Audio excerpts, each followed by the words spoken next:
después del incendio, porque fue en 1927, pero en Manizales ya había trilladoras. Mire, esos primeros 20, 25 años del siglo XX fueron ayudados por el café.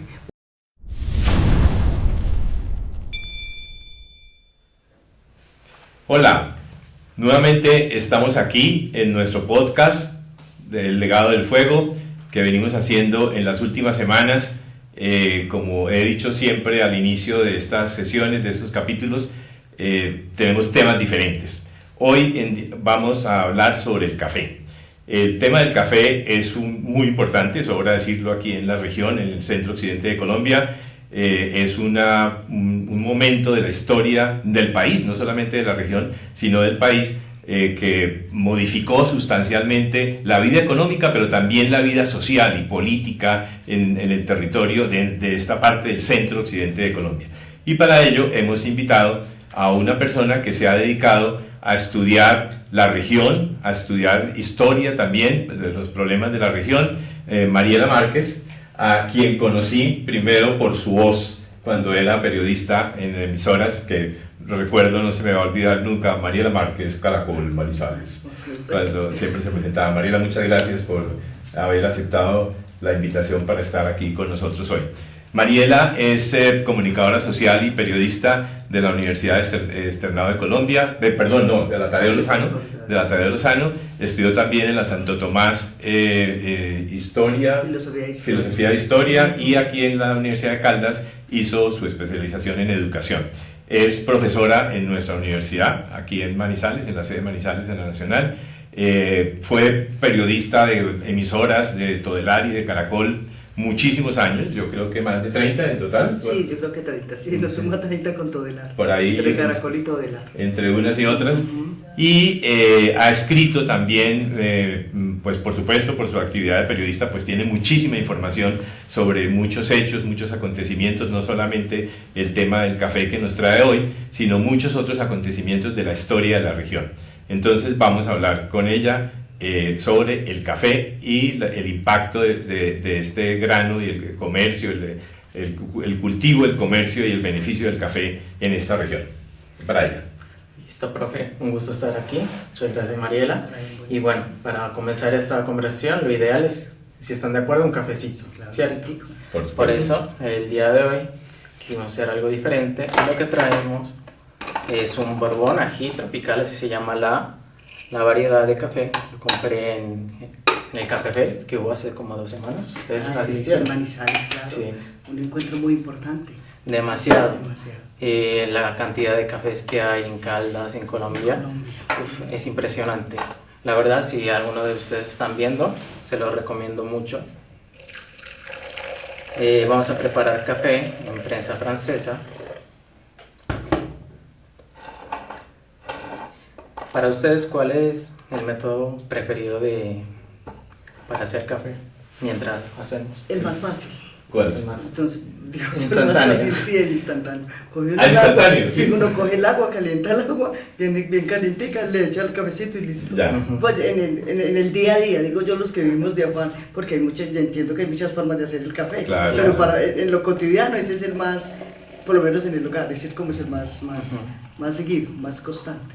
¿Y usted, profe? Yo lo hago eventualmente en la prensa francesa o en goteo. Este exige más tiempo y más calma, como tú dices, cuando uno vive de carrera la cosa tiene que ser. A mí el instantáneo también, pero no lo uso mucho. Y no tiene el sabor que tiene el otro. Y por supuesto. Tiene el sabor que tiene el otro.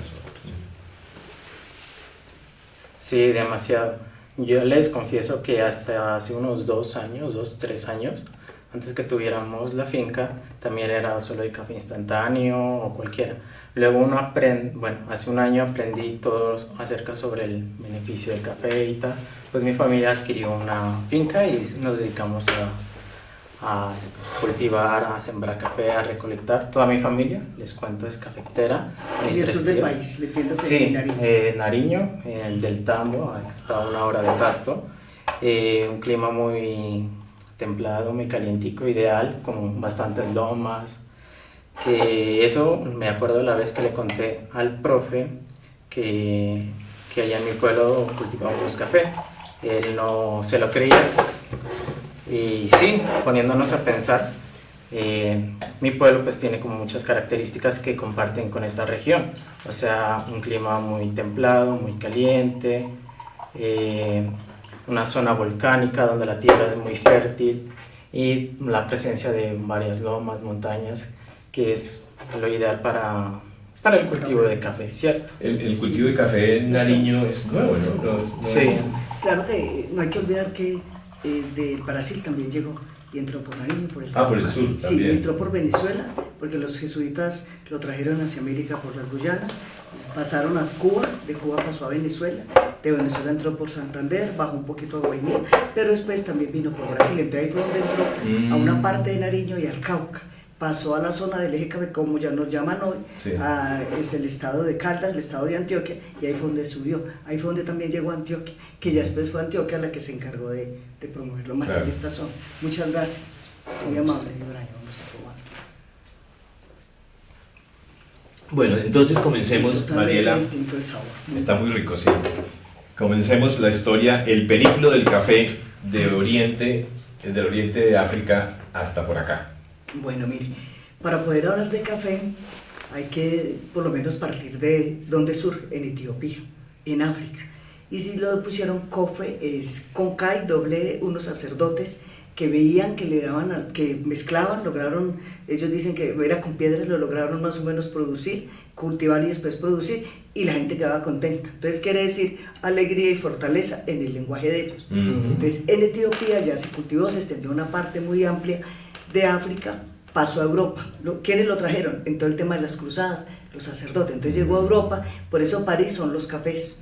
No toda Europa cultivó, allá el cultivo no fue como en África o como en América, sobre todo América Latina. Entonces se dio todo, se pasó, y entonces la fama de los cafés de París es eso, tomemos café. Y surge de eso, nos contaba un historiador, que parte de ese café que se trajo, que en Europa, repito, tuvo una incidencia, pero más hacia acá, entonces la gente tomaba café, se volvió ya pues una costumbre de tomar café, y ya los mismos sacerdotes, cuando llegan en el proceso de la colonización antioqueña, ya siglos XVI y XVII, lo traen, llegan por Cuba, pasan a Venezuela, de Venezuela pasa aquí había un sacerdote en la zona de frontera que le decía que quien cultivara café le perdonaba los pecados. Ajá. Y ellos empezaron a ver que también era rentable. Entonces pasó a Santander, pasó a Boyacá, dio la vuelta, pero empezó a entrar también del Brasil. También empezó a entrar del Brasil, que entró ya a la zona del sur, entonces ya se juntaron los que venían del café que venía de Venezuela, el café que venía de Brasil, y el sur del país se fue expandiendo, subió hacia Antioquia, ya llegó a Antioquia y se dio la mano, como dice uno cariñosamente, con el proceso de la colonización antioqueña. Fueron los siglos XVII, XVIII y XIX cuando se expandió, cuando se fortalece el cultivo en Colombia, siglo XVIII y siglo XIX. Ya en el siglo XIX se exportaba. Ya en el siglo XIX había precios, había una fijación de precios, y ya en el XX pues se entra con todo, y viene de la mano los dos procesos históricos más importantes que tuvo Latinoamérica América Latina, entre el siglo XIX y el siglo XX. Todos esos siglos fue el proceso de la expansión del café y el proceso de la colonización antioqueña. La colonización antioqueña tiene un referente en toda América, porque fue de un cultivo, se expandieron, y fueron los nómadas. No olvidemos que fueron los antioqueños los que se fueron moviendo. Recordémonos que se vinieron para Caldas, primero fue Salamina, después Aranzazu, Neira y Manizales, ya después entran por Aguadas. Ya viene también parte de la colonización tolimense por el oriente, pero esa no era de café, porque ya era otro clima y era otra variedad. Pues el café venía, pero en menos dimensión del Tolima. Ya después se quedó en el Tolima y se amplió. Pero nosotros, no olvidar que Caldas y el eje cafetero, hoy el eje cafetero es resultado de la colonización antioqueña, y en el caso de Risaralda y Quindío, un pedazo de Antioquia, pero más la colonización caucana.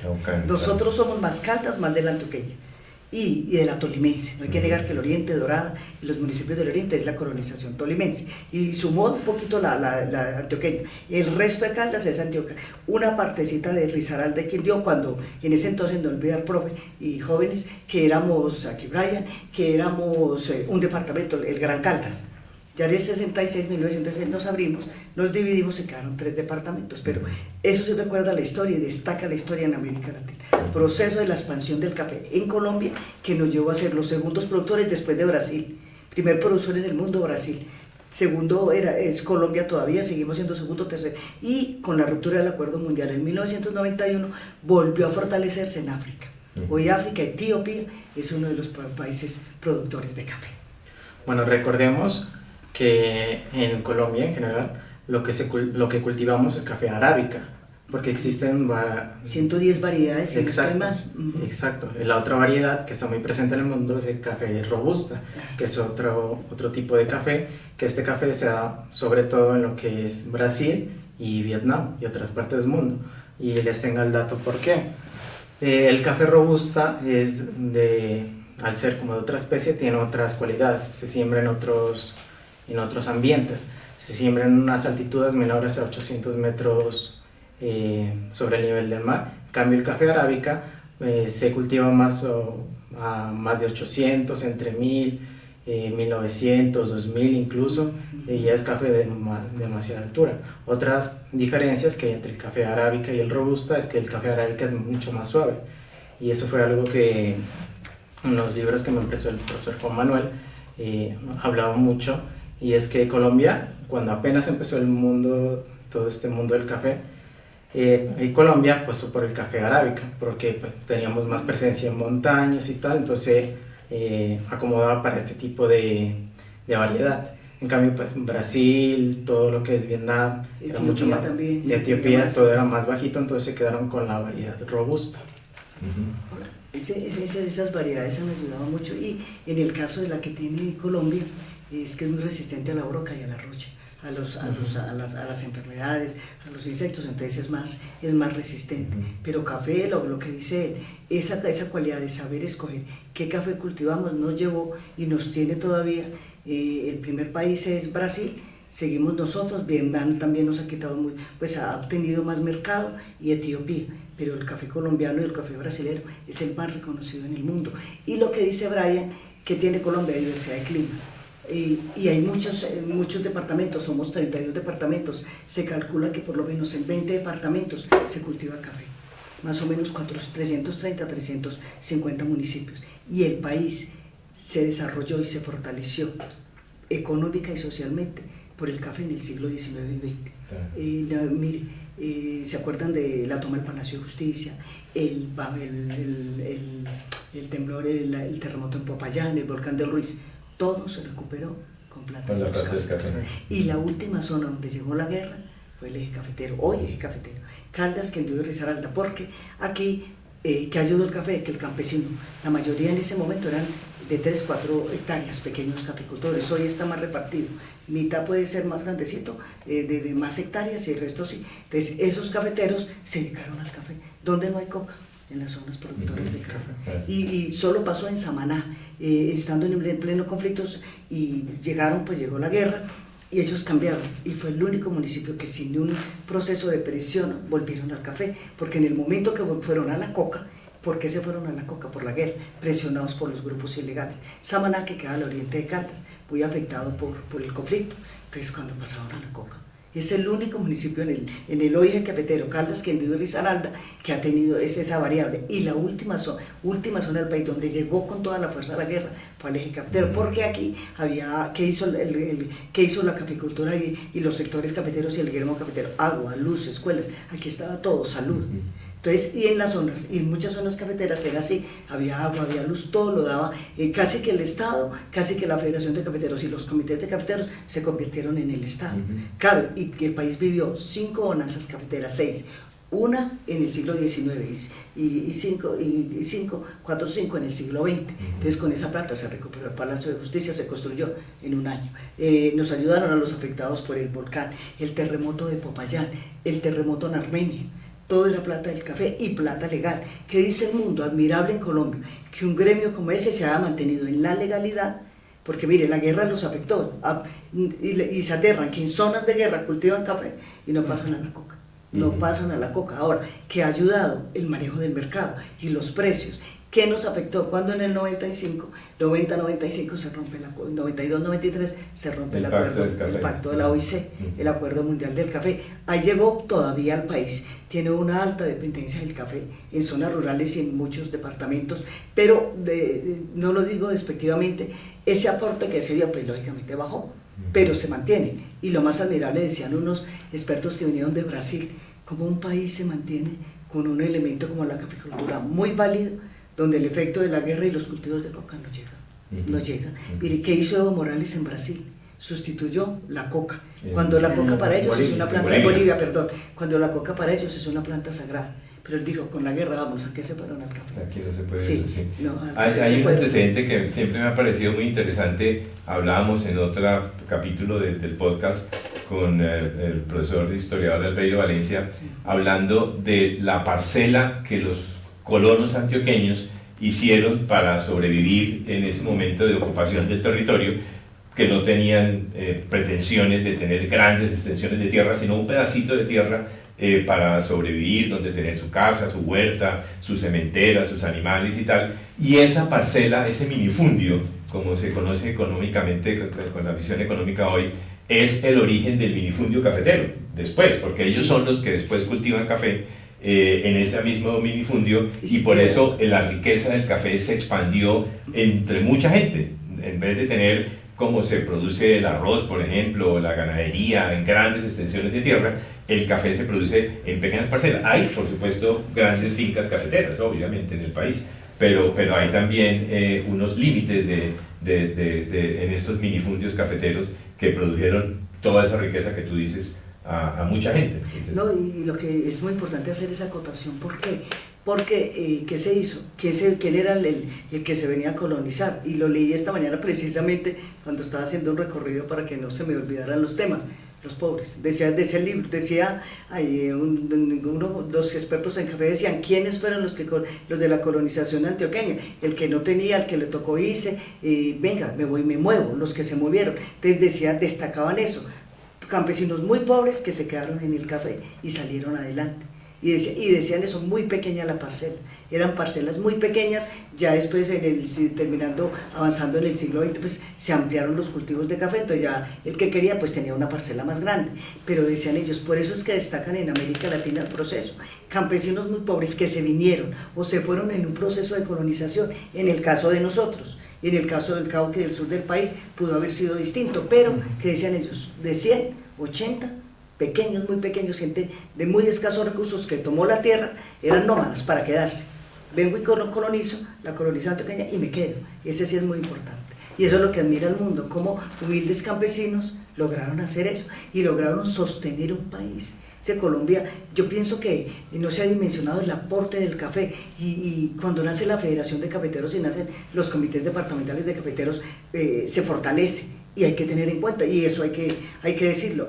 Una de las ventajas que tiene el gremio cafetero, no se permeó de la política. No lo digo despectivamente, no, que no pueda existir la política, claro que existe, pero la política como tal, que se metiera como venga para acá, no.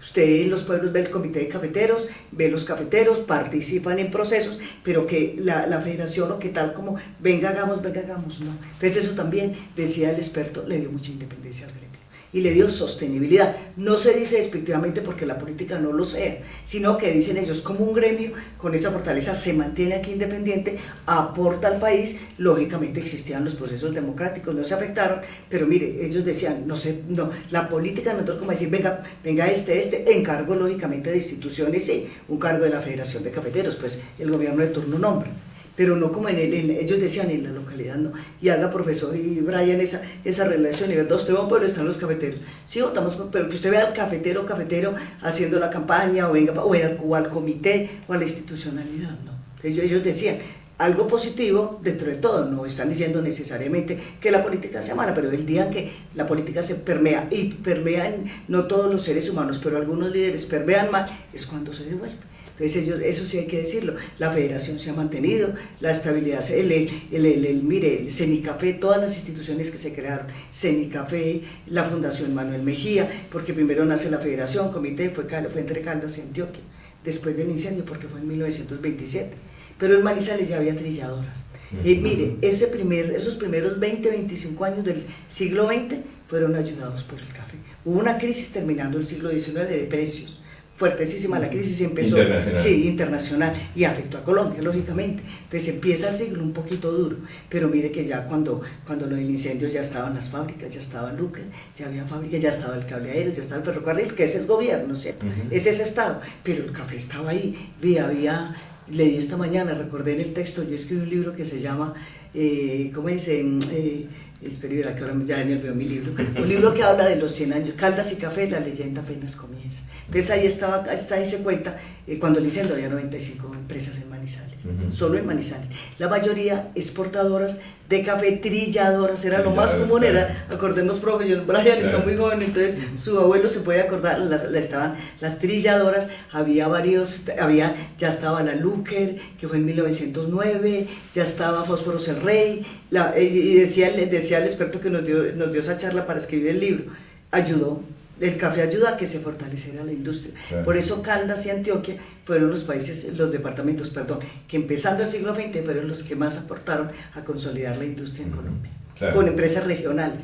Ya se empezó a hablar de una empresa, todas eran regionales, claro, pero no Bogotá centralizada, aquí llega Bavaria, la primera ciudad después de Bogotá donde llegó Bavaria, en el 1913 fue Manizales, 1903, fue Manizales. ¿Por qué? Porque veía que había café, que ya había movilidad económica, los bancos, aquí había bancos locales. Banco de Caldas fue el primero, después el Banco de Ruiz fue el segundo, entonces había bancos, y en las otras regiones del país no había bancos. Y había bancos de capital extranjero. Sí, había uno de capital extranjero, sí. Claro, porque empezaron a ver los resultados del café. Claro. Y lo mismo pasó en Antioquia, y en muchos municipios de Antioquia, porque no olvidemos que quienes trajeron el café, y que somos nosotros, sobre todo Caldas, que Risaralda también, resultado de la colonización antioqueña. Claro, eso lo sabe muy bien el profe y usted, Brian, como historiador. En términos de arquitectura también es interesante porque en las fotografías antiguas que vamos a estar viendo en el proceso del podcast, antes de los incendios, antes del incendio del 22, ya se veían edificios, casas que claramente son hechas en ladrillo cocido, en ladrillo pues industrial, con balcones bombé metálicos. Creo que eso lo habíamos mencionado ya en otro podcast, sin alero, o sea, con cornisa, muy a la francesa, muy afrancesada, una arquitectura muy afrancesada, al lado de casitas todavía de aleros, de teja de barro, seguramente de tape pisada o de bareque. Eso ya significa que en ese momento en Manizales ya había gente que estaba rica económicamente, con la plata del café, y hacían sus casas maravillosas, ¿no? Ahora que usted habla de eso, ¿se acuerda del grupo Los Azucenos? Los Azucenos. Surge después del incendio. Sí. Que después del incendio, lo que entiendo, porque pues conocí a don Eduardo Arango, conocí a 2 o 3 de ellos, don Eduardo Arango, un gran ser humano y un gran empresario. Yo llegando a periodista, él ya estaba pues como empresario, y se le veía, se le notaba. Y ellos que nacieron jóvenes, entonces jóvenes ya profesionales o no profesionales, pero que ya tenían unos recursos, vamos a desarrollar la ciudad, vamos a desarrollar la región. Claro, ellos son los que, Banco de Caldas, por ejemplo, claro. Seguros Atlas, todas las empresas, Fósforos el Rey, todos eran de recursos de ellos, y era plata bien habida. Claro. Plata muy bien habida, entonces plata de eso que empezó a verse, lo que usted dice, ya en las ciudades se empezaron a ver, en los edificios, en las cosas, en los supermercados, ya empezaron a llegar también los supermercados, entonces ya se empezó a ver la movilidad de plata. Y otra cosa que destacan también los analistas, una industria que nunca se permeó del narcotráfico, nunca. Ahora, una industria que sobrevivió a una, que dicen ellos, posible, se puede haber dado en algunas zonas, pero no a que el narcotráfico llegara como a decir, acabemos aquí. ¿Y qué les quedó también difícil? Porque el cafetero lo tenía todo. Entonces, venga, cambiemos el discurso, digamos el discurso de una guerrilla de izquierda, quedaba muy difícil, si yo lo tengo todo. No hay oyentes. No hay oyentes, ¿cierto? Y mire, en los municipios de Caldas había escuelas. En otros municipios del país no había carreteras, hospitales, sí, había centros de salud, todo lo daba acueductos rurales, electrificación. Nosotros éramos Caldas, el eje cafetero en ese momento, antiguo Caldas, porque Pereira también fue avanzando, claro. Y mire, Quindío sí hoy es uno de los departamentos que más ha bajado el cultivo del café, haciendo tránsito al turismo. Después de la crisis y después de la crisis del terremoto. Del terremoto, acordemos que fueron de la mano. Después de la crisis del terremoto de 1999-98, sí. Si no me falla la memoria. Enero del 99. Entonces Armenia quedó arrasada. Entonces ellos, pero se mantiene mucho en Caldas y Risaralda y en Antioquia, y en zonas, por ejemplo, y en otras zonas del país aumentó. Mire, Tolima lo tiene, que no lo tenía tanto. Bueno, Tolima siempre fue así. El Huila, por ejemplo, Nariño. Cauca se ha sido de café, hace tránsito entre el café y la coca, porque no hay que olvidar que la coca es una planta sagrada para los indígenas, claro. Es una planta de ellos. Que encontraron los españoles cuando llegaron aquí, encontraron la coca y el tabaco. Cuando llegaron para Asia encontraron el opio y la marihuana. Entonces, ¿qué dice el español? Aquí hay coca y aquí hay marihuana, ¿cierto? Marihuana allá en Asia era marihuana y opio, y aquí la coca y el tabaco. Entonces la coca es una planta sagrada. Mire, usted no ve el mafioso boliviano, ¿cierto que no? ¿Y qué hizo Evo Morales? Ay, qué pena, yo hablo así como que ustedes fueran mis estudiantes. Ay, no. Entonces, muy interesante. Pero mire, es cierto, miremos eso. No, fue una industria que no se permeó por el narcotráfico. Mire, y la coca que hizo Evo Morales, se puso a pensar, me voy a volver como Colombia, sustituyó el 80% y a ellos les dio muy duro porque era su planta sagrada. Claro. Pues aquí en Colombia no respeto mucho a los indígenas, para ellos es la planta sagrada, para el narcotraficante no es la planta sagrada. No la ve así. No la ve así. Es distinto. Profe, retrocediendo un poquito, me gustaría que tú me des tu punto de vista. ¿Por qué crees que en esta zona se adoptó tanto el café a comparación de otras zonas? Porque aquí se forjó, hubo tanto ese interés y que en muchas familias, en muchas fincas, haciendas empezaron a cultivar el café. Yo pienso que fue muy grande el efecto de la colonización antioqueña. Mire que entraron por el norte, Aguadas, después pasaron, se vinieron por Aguadas, después pasaron, primero fue Salamina. Nosotros somos igualitos los manizaleños a los salamineños. Somos todos juiciositos, todos buen comportados. Como dice una amiga mía, comemos huevo y eructamos pollo, pero no. Ay, qué pena, ¿cierto? Pero bueno, yo a veces pensaba, pero bueno. Entonces somos igualitos a los salamineños, sigue la Aranzacita, sigue el Neirano y seguimos nosotros, ¿cierto? ¿Pero por qué? Porque vimos que daba resultado económico. La condición geográfica, la condición climática ayudó también. Y vuelvo y repito, ¿qué nos trajo los antioqueños? Esa colonización que vimos el café y como dio los resultados nos quedamos. Dio los resultados. Oye, pero eso no fue fácil. No, yo me imagino que no fue fácil porque los campesinos, los colonos antioqueños venían pues de Santa Fe, de Marinilla, de Río Negro, de todos esos sitios de donde migraron a esta región a sobrevivir con sus cultivos tradicionales de tomate, de frijol, de sus huertas, etcétera, etcétera. Y yo me imagino, no recuerdo haberlo leído en alguna parte, de pronto sí, cuando comienza a traerse la semilla para cultivarla, ellos, ¿qué es eso? Café, aquí no producimos eso, no conocemos esa planta. A ver, ¿cómo es ese proceso? Yo lo que entiendo es que cafeteros de Antioquia son muchos nombres, pues que ya como digo yo cariñosamente, nos pasan la factura para recordar. Entonces ellos trajeron el café, ellos eran de café allá, y empezaron a decir, a sembrar allá, fundadores de pueblos allá. En Solsona, Mejorral. Eso, entonces empezaron a expandirse con el café. Esa fue la ventaja. Cuando llegaron aquí, ya lo traían. Entonces ellos empezaron, y entonces le decían al campesinito, váyase y cultive café. Entonces el que era el fundador del pueblo, vaya y cultive el café, hágale con el café. Entonces ellos llegaron allí, aquí ya con la cultura cafetera. Nosotros no la teníamos, ellos la trajeron. Sí, claro, sí, claro. Entonces ellos la trajeron, se vinieron y vieron que dio los resultados.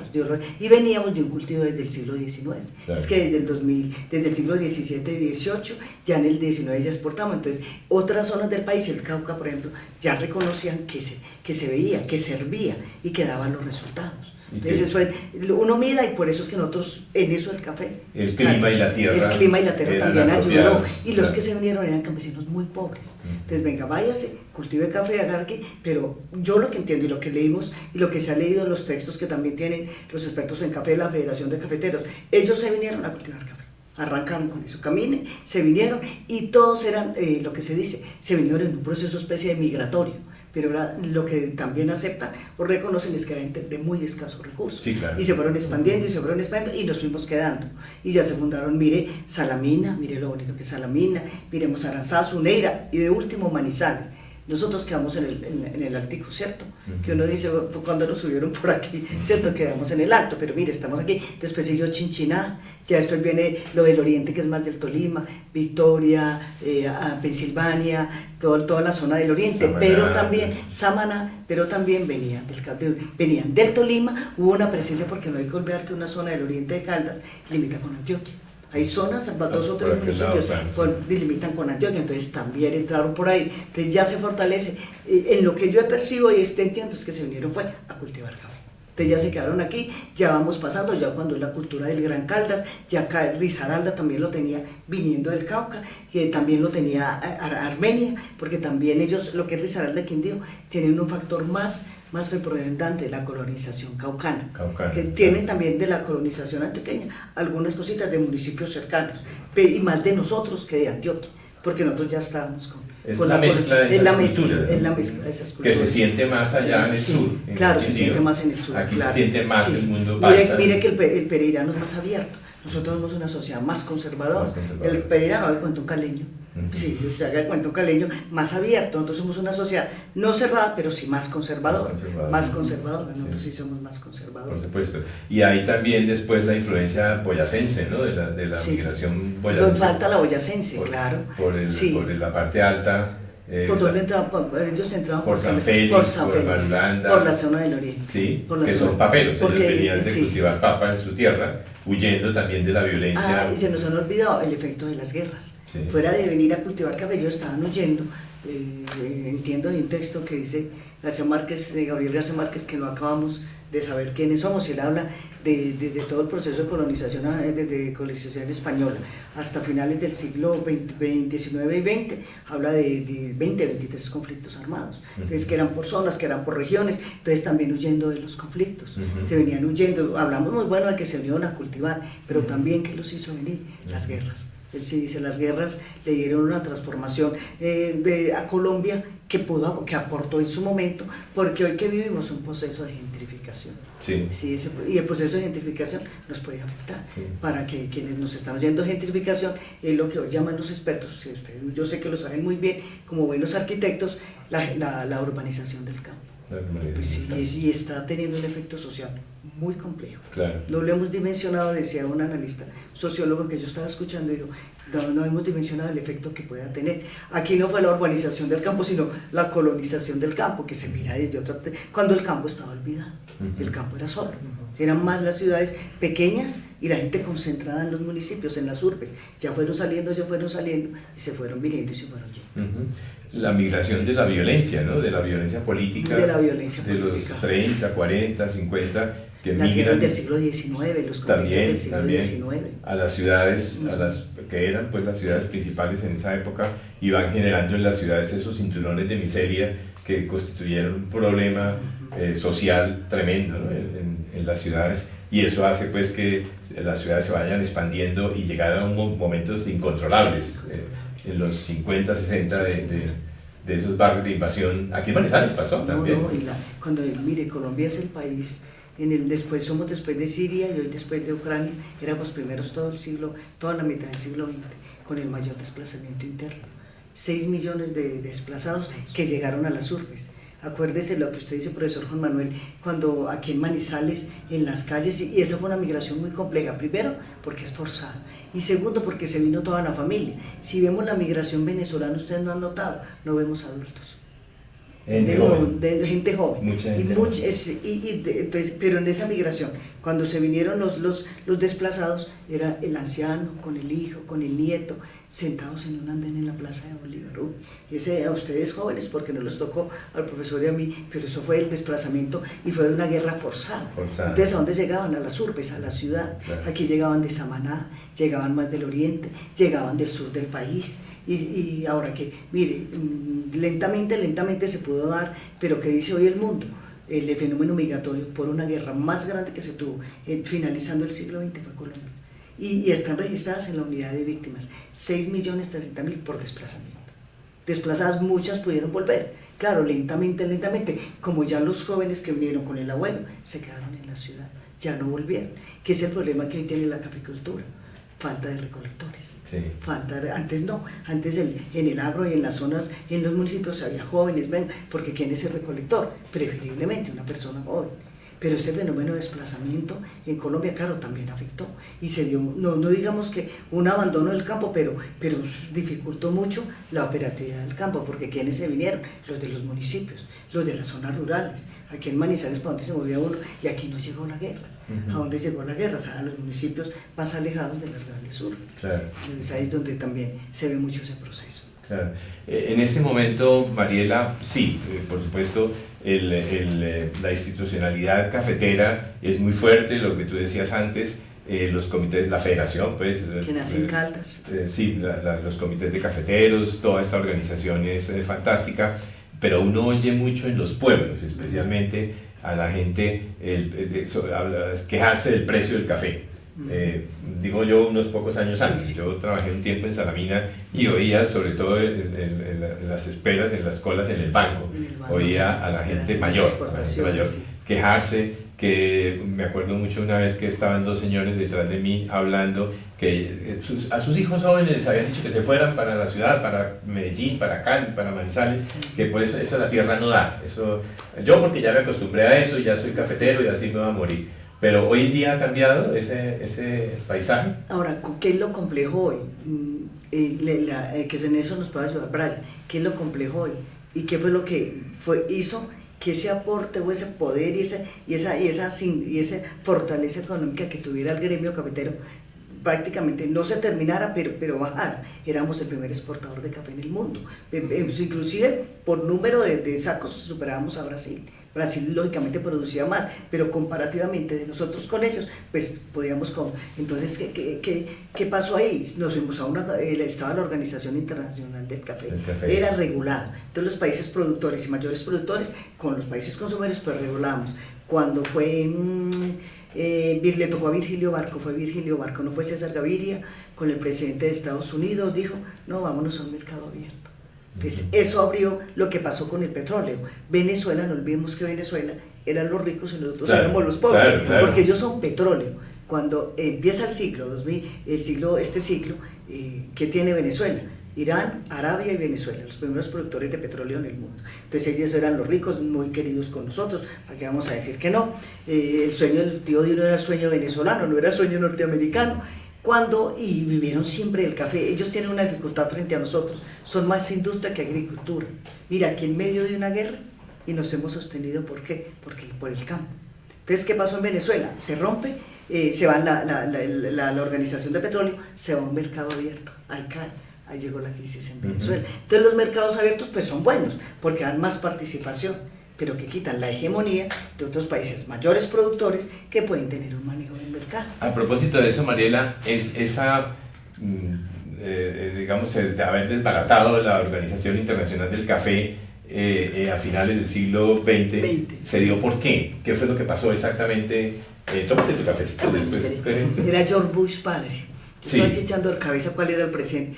Como digo yo, amanecieron toreados. ¿Qué les pasó? ¿Qué fue lo que pasó? No, sino que entonces brincaron Vietnam y Etiopía por el lado de allá, porque los precios no los estaban beneficiando, pero venga, es un acuerdo. Entonces dijo, fue George Bush padre el que dijo, nos vamos al mercado abierto. Y Estados Unidos lideraba la OIC, ¿acuerdas? Sí, ellos claro, eran los poderosos allá, los compradores y los máximos compradores de café. Dijo él, Virgilio Barco le dijo, pues, hágale, ¿qué hacemos pues? Hágale, y ahí fue lo complejo. Estaba terminando, fue Virgilio Barco, porque no fue César Gaviria, fue Virgilio Barco que estaba terminando, que tomaron la decisión. Sí, acordémonos. Sí, años 87, 88, más 90, o menos, 89 fue que se rompió el acuerdo mundial, y el 80 se rompió el acuerdo. Entonces, que fue Estados Unidos, y Colombia y Brasil, ¿qué tuvieron que hacer? Pero ellos previeron lo que se venía. Sí. Siempre previeron lo que se venía, porque claro, no es lo mismo un mercado regulado por mayores productores que otros, que un mercado abierto. Y ahí fue. Claro. La presión entiendo que fue de Vietnam, que hoy es un buen productor. Claro. Que es un buen productor. Y Vietnam había tenido café con la guerra, perdió su cultivo y luego lo rescató y volvió a ocupar su sitio en el mercado. Primero del café pasaron al opio, al opio, claro. Al opio, las guerras del opio. Entonces ellos entendieron el efecto de una guerra, volvieron al opio y dejaron el opio. Mariela, esta charla está buenísima, pero se nos acabó el tiempo. Como siempre, las cosas buenas tienen su fin. Muchísimas gracias por haber venido y estado con nosotros. Seguro que la gente que nos sigue va a quedar más entusiasmada por saber más del café, de conocer más del café. Falta la cátedra de café. Sí, por En las supuesto. universidades. Exactamente, sí, porque es muy bueno, sí, es muy interesante. Por Y supuesto. Y hace parte reconocimiento mucho histórico. de la Y, un Es nuestro. y es un Ajá. reconocimiento histórico. Nuestra vida Sí, sí. y Y vigente. recordemos que además. tenemos un patrimonio de la humanidad aquí en Ah, Colombia. El paisaje cultural cafetero, por supuesto. En eso trabaja usted mucho, profe. Por El supuesto. paisaje cultural. Por supuesto. Gracias por Sí, sí, mencionarlo. gracias Brian, por no dejarnos No, olvidar. Se me había ocurrido decirlo. Es cierto, tienes razón. Muchas gracias a ustedes por su audiencia y no se olviden inscribirse al canal y darle clic a la campanita. Hasta la próxima. Muchas gracias. También agradecerles al Laboratorio de Multimedia Integral Fractal, María Sofía, Sara Fernanda. Muchas gracias a todo el equipo. Nos vemos la siguiente semana.